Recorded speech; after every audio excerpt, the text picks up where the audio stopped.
സർവശക്തനായ ദൈവത്തിൻ്റെ അതിപരിശുദ്ധ നാമം അതിയായി മഹത്വപ്പെടുമാറാകട്ടെ. നിങ്ങൾ ശ്രവിക്കുന്നത് ജീസസ് വോയിസ് മെസ്സേജ്. എല്ലാ ദൈവമക്കൾക്കും കർത്താവായ യേശുക്രിസ്തു നാമത്തിൽ സ്വാഗതവും സ്നേഹവന്ദനവും അറിയിച്ചുകൊണ്ട് ഒരു വചനം വായിച്ച് പ്രാർത്ഥനയോടെ നമുക്ക് ദൈവവചനത്തിൻ്റെ മുന്നിലായിരിക്കാം. സദൃശവാക്യങ്ങൾ 22-ാം അധ്യായം 1-ാം വാക്യം. അനവധി സമ്പത്തിലും സൽകീർത്തിയും വെള്ളിയിലും പൊന്നിലും കൃപയും നല്ലത്. കർത്താവിൽ പ്രിയരെ, നാം വായിച്ചു കേട്ട ജ്ഞാനികളിൽ ജ്ഞാനിയായ ശലോമോൻ രാജാവ് എഴുതിയ സദൃശവാക്യങ്ങൾ 22-ാം അധ്യായം 1-ാം വാക്യത്തിൽ കൃപയുടെ മേന്മയാണ്, കൃപയുടെ മഹിമയാണ്, അഥവാ കൃപയുടെ മഹത്വമാണ് നാം കാണുന്നത്. കൃപ എന്നാൽ അർഹിക്കാത്ത ഒരു നന്മയെന്ന് നിർവചിക്കാം. അതെ, അർഹിക്കാത്ത ഒരു മനുഷ്യന് ലഭിക്കുന്ന ദൈവിക നന്മ.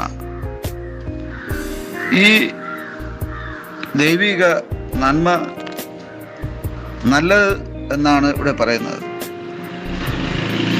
ഇത് മറ്റെന്തിനേക്കാളും നല്ലത് എന്നുകൂടെ ജ്ഞാനിയായ ശലോമോൻ രാജാവ് പറയുകയാണ്.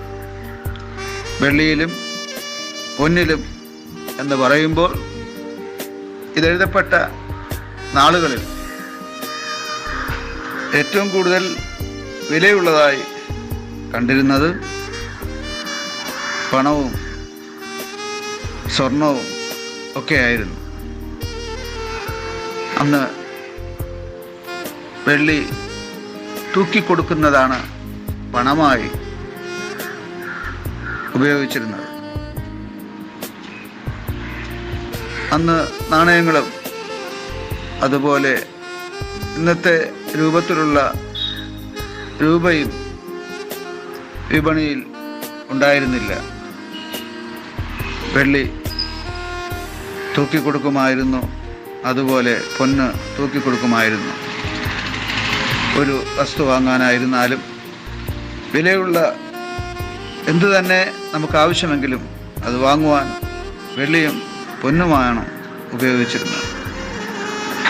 ആ കാലത്ത് ഏറ്റവും മഹത്തായി വിലയുള്ളതായി കണ്ടിരുന്ന വെള്ളിയിലും പൊന്നിലും വിലയേറിയ ഒരു കാര്യമാണ് ശലോമോനിലൂടെ പറയുന്നത്. അത് കൃപയാണ്.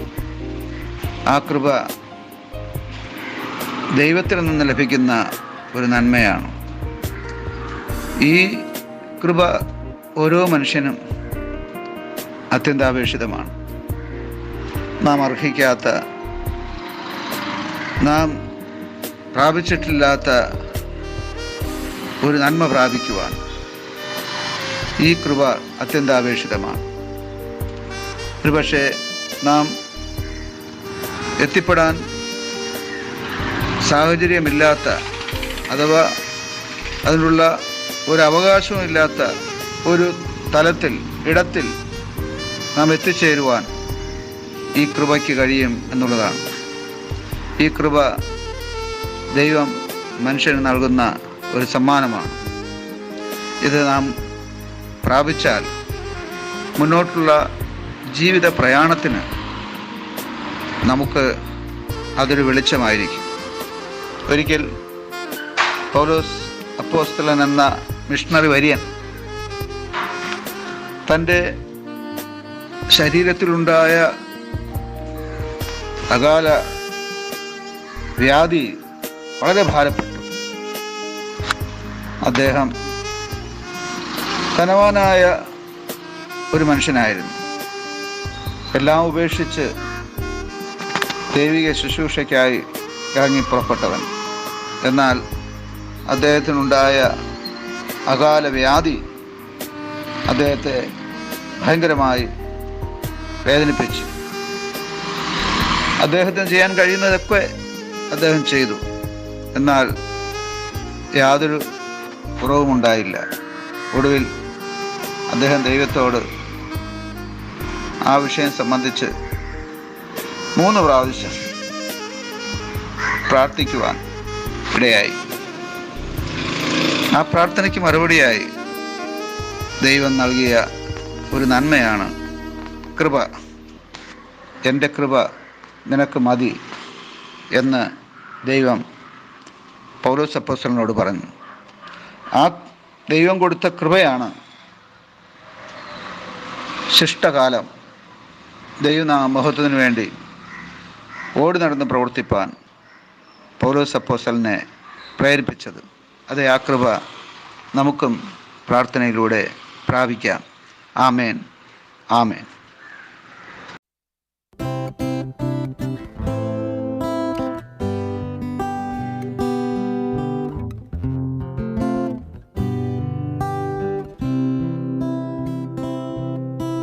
കൃപമതി യേശുനാഥ, തവ കൃപമതി എന്നുമെന്നും. ബലഹീന വേളകളിൽ ബലം നൽകും കൃപമതി. ബലഹീന വേളകളിൽ ബലം നൽകും കൃപമതി. കൃപയാൽ പുതുജീവൻ നൽകി, കൃപയാൽ എന്നെ സൗഖ്യമാക്കി.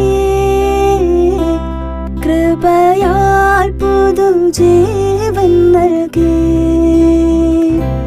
കൃപയാൽ എന്നെ സൗഖ്യമാക്കി.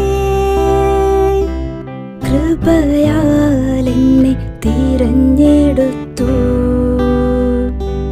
കൃപയാലെന്നും നടത്തിയിടുന്നു. കൃപയാലെന്നെ തിരഞ്ഞെടുത്തു, കൃപയാലെന്നും നടത്തിയിടുന്നു. കൃപമതി യേശുനാഥ, തവ കൃപമതി എന്നുമെന്നും. ബലഹീന വേളകളിൽ ബലം നൽകും കൃപമതി. ബലഹീന വേളകളിൽ ബലം നൽകും കൃപമതി. നിലയ്ക്കാത്ത വേദനകൾ, നിലയാത്ത നേരങ്ങളിൽ, നിലയ്ക്കാത്ത വേദനകൾ, നിലയാത്ത നേരങ്ങളിൽ നീങ്ങിപ്പോകും തവ കൃപയാൽ. നിന്റെ കൃപയെത്ര അത്ഭുതമേ. നീങ്ങിപ്പോകും തവ കൃപയാൽ. നിന്റെ കൃപയെത്ര അത്ഭുതമേ. കൃപമതി യേശുനാഥ,